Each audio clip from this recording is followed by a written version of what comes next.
It's time to take a red, white, and blue look again at our congressional races today. A repeat race that's not dominating the airwaves. Arizona's Congressional District 3 decided in 2012 by a 20-point margin.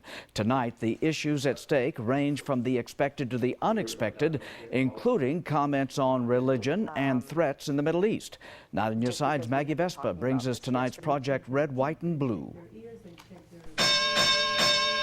It's round 2 in District 3. First up, public education. Republican challenger and Mexico native Gabrielle Saucedo Mercer says the key is keeping funds close by. The state of Arizona sends the money, taxpayer money, to the federal government. The federal money sends it back to us with strings attached. Hello? What's wrong with that? Strings such as federal Common Core standards. But Democratic Congressman Raul Grijalva, a 6th-term incumbent, argues Arizona has proven itself untrustworthy. This after a judge back in August declared Arizona had shortchanged public schools and ordered lawmakers to boost the annual budget by $317 million.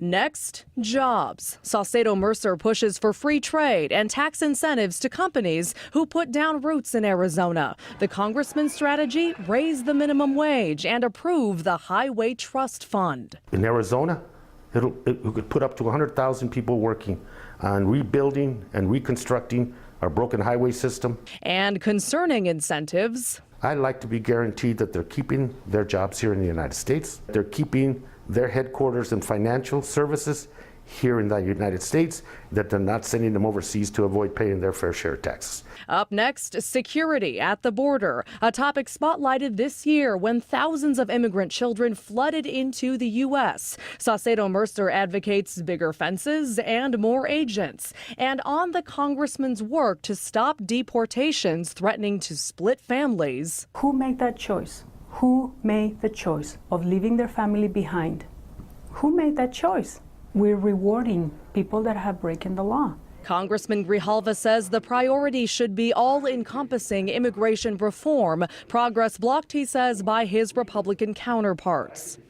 And it was the transition from border security to national security, and specifically the topic of growing threats in the Middle East, that brought about strong comments from Saucedo Mercer.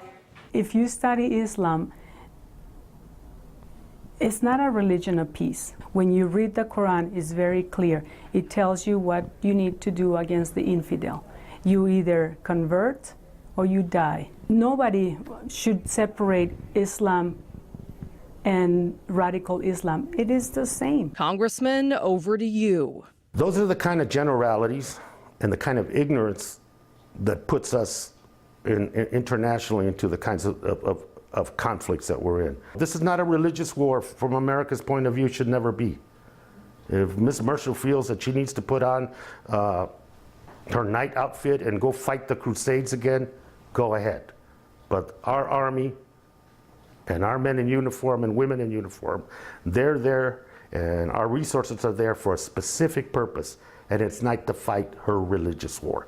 District 3, the choice is yours. Maggie Vespa, KGUN-9 on your side. Stay with KGUN-9 on your side on November 4th for all of your general election coverage.